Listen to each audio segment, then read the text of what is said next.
Pero nasa linya natin, NBI Director Jaime Santiago. Ito'y may kaugnayan po doon sa nahuli na mga Chinese national weng sa isang warehouse sa Bulacan. Mga hacker daw ito. Talaga Oo, lang? mga hacker daw itong mga Chinese na ito. Director Jimmy, Director Santiago, magandang umaga. Si Joel Suweng po ito. Good morning, sir.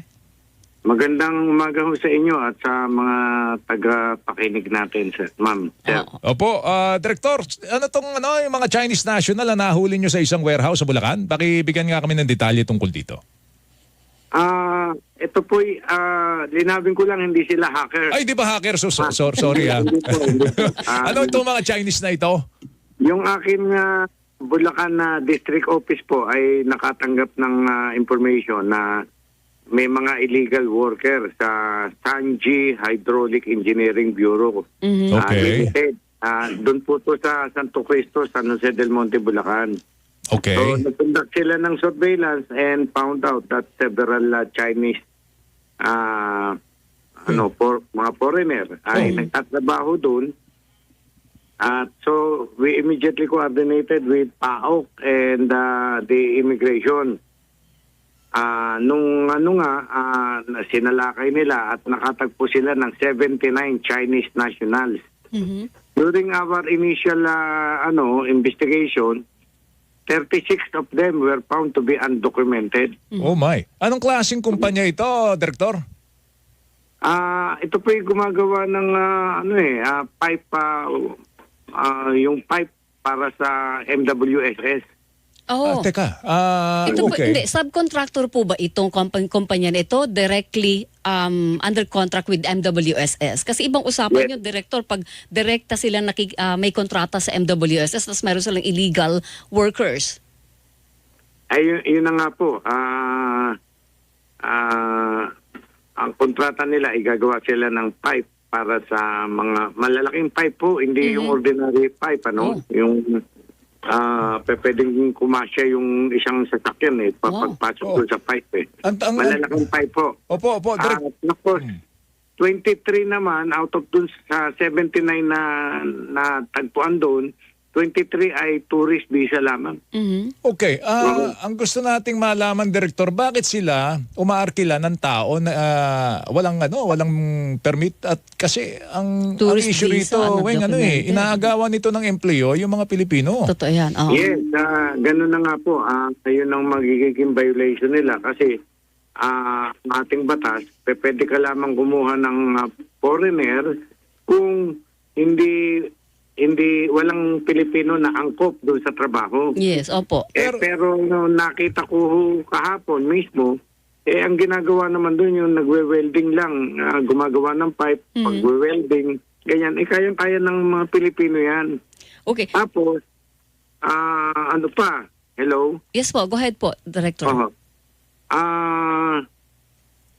Yung iba pang empleyado ay undocumented at tourist lamang. Kaya bawal na bawal po yun lalo sa ating batas. Doon po sa mga undocumented na nahuli ninyo ng NBI, paano daw po sila nakapasok dito? Yan po ay kasi medyo gabi na kami kagabi. Oo. Dinala na dito lahat yung tao sa NBI headquarters dito sa Araneta. At ipagpapatuloy pa ho ang investigasyon ngayon. Dadating dito ang immigration uli. Patuloy pa rin ang aming investigasyon. Apo. Linawin ko lang po yung kanina, yung hydraulic company na yan, na gumagawa ng malalaking tubo, direkta po ba ang kontrata sa MWSS or subcontractor sila na isang kontratista ng MWSS? Direkta po, ma'am. Direkta. Direkta. So, lehitimong negosyo po ito? Oo. Tama ho ba? Actually, this is a legitimate business enterprise. May problema tayo dito. Yes, siyempre, hindi naman alam ng MWSS kung sino ini-employ nila. Yes, opo. Oo. Ano po magiging responsibility dito ng kumpanya na nag-hire dito sa mga undocumented at tourist visa ang hawak ng mga empleyado? Abay, mananagot po sila dyan. Dahil nga yung nasabi ko, para ka makakuha ng foreigner, kailangan walang Pilipino na angkop dun sa trabaho. Opo. No? Pero kumuha ka man ng foreigner, dapat ay documented. Opo. Ito, 36 nga ang undocumented eh. Tapos 23 tourist pa. Sila gumagawa ng pipe o ini-import nila yung pipe? Sila ang gumagawa ng pipe doon sa kumpanya. Malalaki daw. Pwede daw sa papasukan ng sasakyan eh. Tsaka sasakyan, okay. Sir, yung mga dayuhan po dyan sa na-raid na kumpanya na yan, puro po Chinese lang or may ibang nationality? Chinese po, puro Chinese Puro po. Chinese. Ang may-ari po ng kumpanya ay Chinese din? Yes, ma'am. Nakuha namin yung president. Magmula sa president hanggang finance officer, nakuha po namin. 6 sila. Mga Chinese din po sila? Opo. Natanong nyo ba kung bakit Chinese ang kinukuha nila? Mhm. Yan nga po. Hirap kaming makipag-communicate. Kahapon Hindi rin dahil- marunong mag-Tagalog o mag-English? Correct. Wow! May interpreter sila na Chinese din na hirap din ako umintindi ng English niya. Nagnenegosyo sa Pilipinas pero hindi marunong magsalita ng ating Totoo lingwahe. yan. So, linawin ko lang. Director, My yung mga God. opisyal ng kumpanya, hindi rin sila marunong mag-Tagalog, hindi rin sila marunong mag-English, o mag-English hindi masyadong fluent. Ganun po. Hindi marunong totally. Talaga? Diyos ko, Director. Paano sila nakapag-deal ng negosyo sa Pilipinas ng ganun-ganun na lang, no? Yan nga po ang malaking investigasyon na gagawin namin, ma'am. Oh, siguro maganda rin silipin yung mismong kontrata, no, ng company na ito with MWSS.